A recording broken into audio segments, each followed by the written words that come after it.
We've been telling you for years now that the ratios Hollywood uses are weird. Trying to put people into small boxes and then getting your percentages of what kind of person will work for you does not work very well at all. In fact, it's crumbling Hollywood anew. Now, folks, we've got articles out of the Wall Street Journal saying and declaring that DEI is a dumpster fire. We'll tell you why.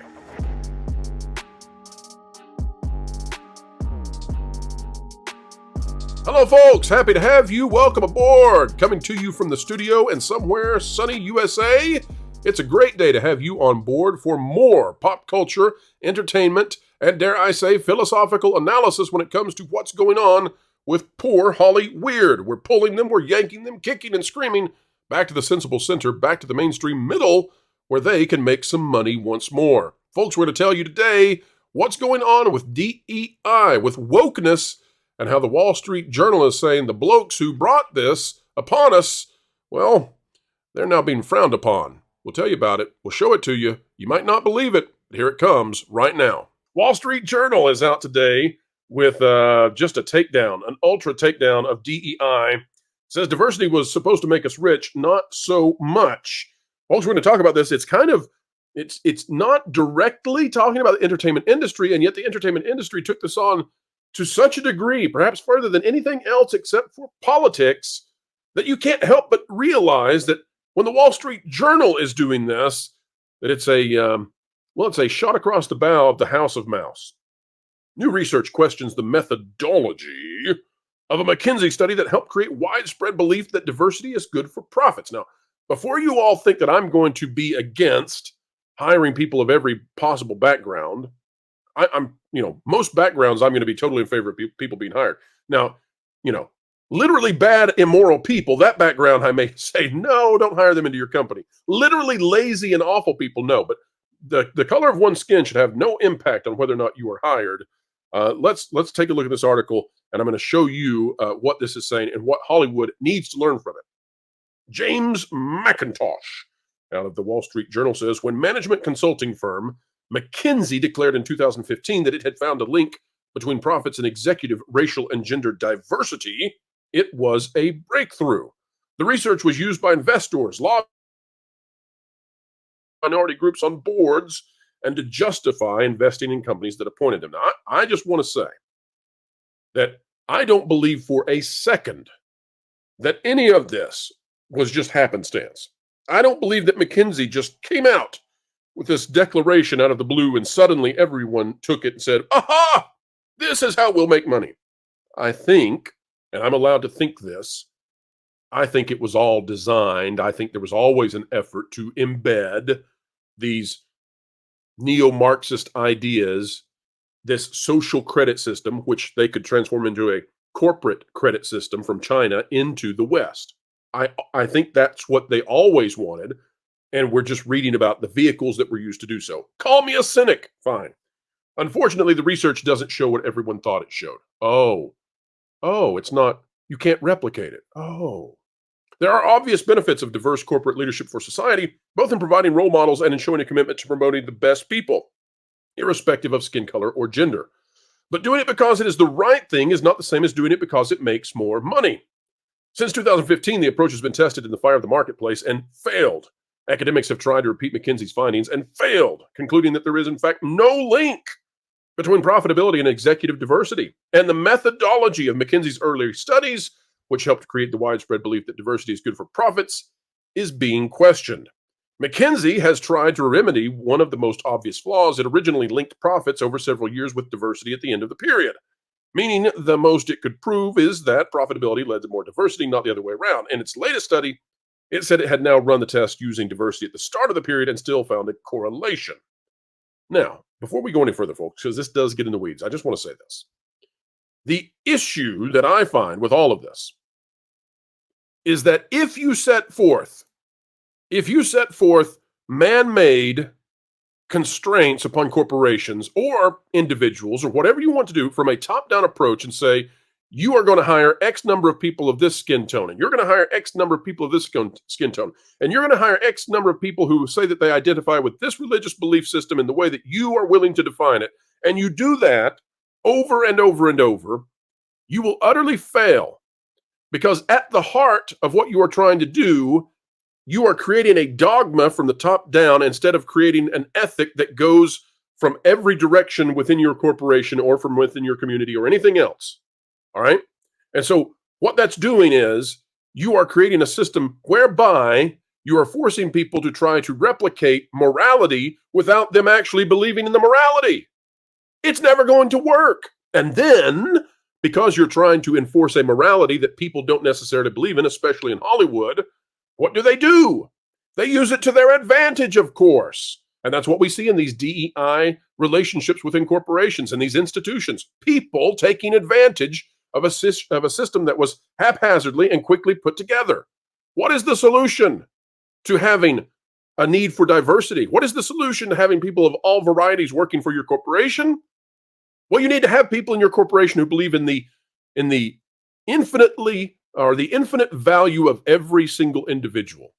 And then when someone walks in to do a job interview, whether or not they are black, white, brown, whatever you might arbitrarily see them as being, is not going to matter to you so much as saying, this is one of God's babies.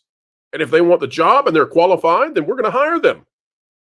This idea that you can mandate morality without people believing in anything that would create the morality as a wellspring within them, it's flawed, it's terrible, it's never going to work. You know, it is a Marxist idea.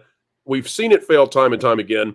You need an ethic of value for every person, and you need to have that believed in within your society, and then you go forth. Anyway, this is the problem, and I've been in business school, and I have multiple degrees in and I'll point out that every time I've ever taken an ethics course, you can tell who you would never want signing off on your financial reports. People are so telling when you can tell that they don't understand the difference between what they rationalize and what the ethic is. Like say, this is fine because X. No. That is unethical. Oh no, here are all the reasons why it's okay. Like, no. We're not going to work together if you think that lying to a client is okay because it makes it easier, or they're going to get what they want. They just don't realize they're going to get what they want. Trying to teach someone a moral as opposed to just making the rules, that is not how any of this works. The rules need to be the thing that prevents the bad thing from happening. You don't try to instill the ethics in people. You try to construct a system that prevents people from doing unethical things. And for the people who are supposedly being trained on this stuff, you just have to know them well enough to know whether you want to continue working with them. Trying to teach ethics to unethical people, it's never going to work unless there is a big change in their life. All right, let me have another stab at explaining just how stupid this is. And then, Culture, do you want the next go at this, or Loki? I mean, either one of you can have a go at it. But let me try again, okay? One more tiny stab. Folks, listen to this, and I'm going to explain very quickly why this is stupid. Why the DEI push has always been dumb. Not because having diversity is wrong, but because the methodology by which they implemented it was always aimed at power and not at kindness. Okay, or financial growth. Folks, when you teach your kid about delayed gratification, you read them the story of the little red hen, or you read them the story about the ant and the grasshopper, whatever the case might be. Or there's a story out there about a little squirrel, and he's got to collect all the little acorns and things for the winter, right? You read these stories to them to embed an ethic into them that you want them to save up for rainy days, that you want them to save up enough that they can help out their friends and their neighbors, all right? What you don't do with the 3-year-old, with the 4-year-old, with the 5-year-old is you don't sit down and say, all right, here's the spreadsheet. I want you to save 36.7% of all of your profits, and here's how we're going to break down the people who are going to receive assistance from you. You know your classmates in pre-K, we want to give 13.6% of all of your savings to children of this ethnicity. Now, why? Why do you not do that? Well, for the same reason that you wouldn't do it in a corporation unless you wanted to destroy the corporation. Because it's stupid.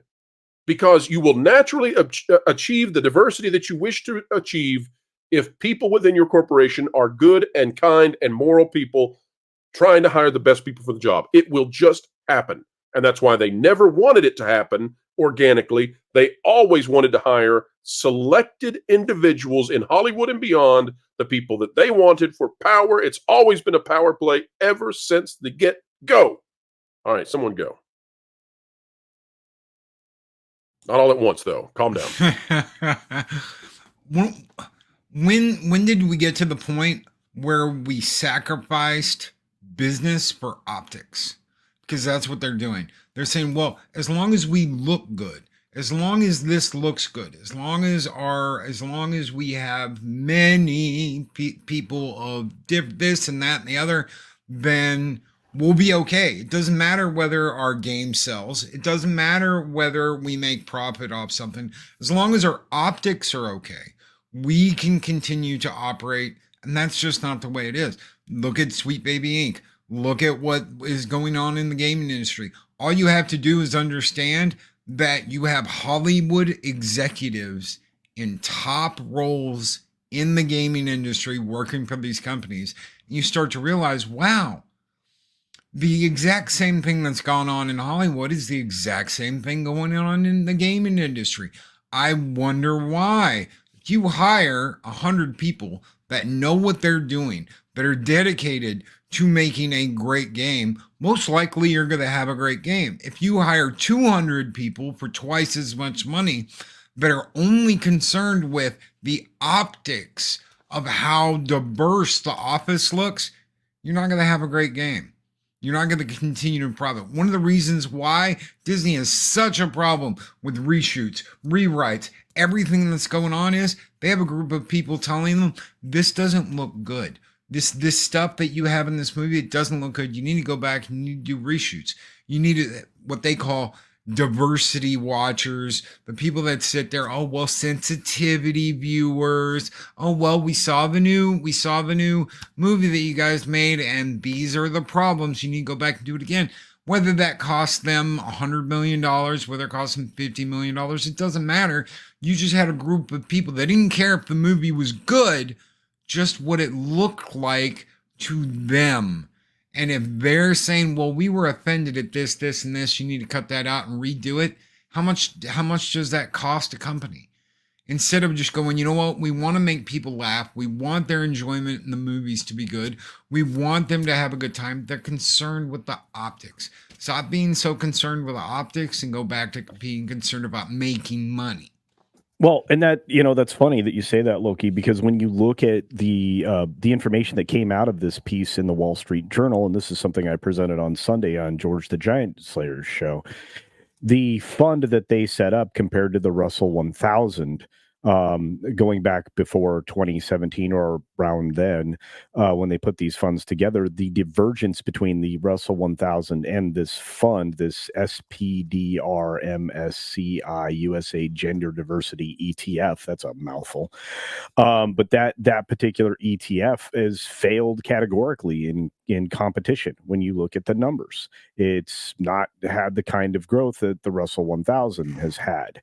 So when you look at these things in comparison, they don't exist in a vacuum. This study, this McKinsey study, and their original paper was so deeply flawed, as Pro pointed out, that it's actively worked against a savvy investor who thinks that for some reason this diversity push or this DEI stuff is actually going to work, because you completely eliminate the best talent pool if your sole focus is on people's color, if that's what you're working on, or their supposed victimhood, because that's what this is. It's like, well, this person's more victimized than this. We call it the victim Olympics. In this particular case, when you look at it and you study just the simple graph that took place over the 6-7 years that this is a net loss. If you're an investor right now, you should be pissed. You are 75% growth behind everybody else right now, because you were leaning into this, and ultimately, as Pro pointed out during his soliloquy, I'm just kidding, but during his I would have said rant, but I'll take some. Listen, that sounds much more sophisticated. All right, I sound prestigious now. Thank you, Coach. Well, anyway, so regardless, the whole point, my friend, is that the investor, the people that did this, it really did suffer. And at this point, this should be a wake up, a clarion call to all investors to contact whoever it is that does your investment. Say, I don't want any part of this because it is completely underperforming. And the problem is now companies that have leaned into this are compromised from within because their future performance, they may have put a bunch of people in positions of power that are incapable of leadership or don't understand the first rung of the ladder. It's one of the biggest problems that you'll find in megacorps. I'm sure Jonas can speak to this, where you end up with people in their positions that have nothing more than a B school degree, right? They worked, they got their MBA, they walked their way up the educational ladder where their mind has been compromised by ideas like this, and then they're just there to reinforce it. So now you have, a generation of, trained leaders, supposedly educated intellectuals, whatever you'd like to call them, who really are quite compromised in their approach to everything that they do because they've had this, this constant flood in one ear of all this neo-Marxist garbage, right? Which, we colloquially know as DEI, ESG, and all this other stuff that is just fabricated information by the likes of McKinsey and others. Anyway, that was a long way of saying this is a bad plan. Stop doing it. If you were going to go in for heart surgery and they bring you a team of surgeons, in a portfolio, and they're like, okay, we're going to pick 10 of these. And you say, okay, well, here's what I want. I want the best 10 surgeons and surgical assistants that I can get. And they say, oh, no. You can have 50% of this group, and you can have, 25% of this group and 15% of this group, and you can have 10%. And you're like, well, is it based on how well they're going to keep me alive? No, of course not. I mean, this is insanity. This would not work in any normal situation. And the people at the top of these corporations surely do not, put themselves subservient to this. It's just for the little guys below them. Erika, what do you make of all this nonsense? Well, from my background, the family I come from, my first initial reaction is, what kind of communistic BS is this? And folks, we have come to the end. We bid you adieu. Saying farewell is such sorrow, but do not cry, for guess what? 3 times we try. Bring you brand new content, and we have a great time doing so. The Hollywood intelligentsia just can't understand how we do what we do, but we continue for you. Folks, you can give us a huge boost in our endeavors by clicking the like button, share, subscribe, click it, stick it to the algorithms. It is the notification bell. Drop a comment right on down below. Let us know your thoughts on this topic. And don't forget, on your way, out the door, wherever you go and whatever you're doing, keep learning, keep growing, and you better believe it, keep having fun.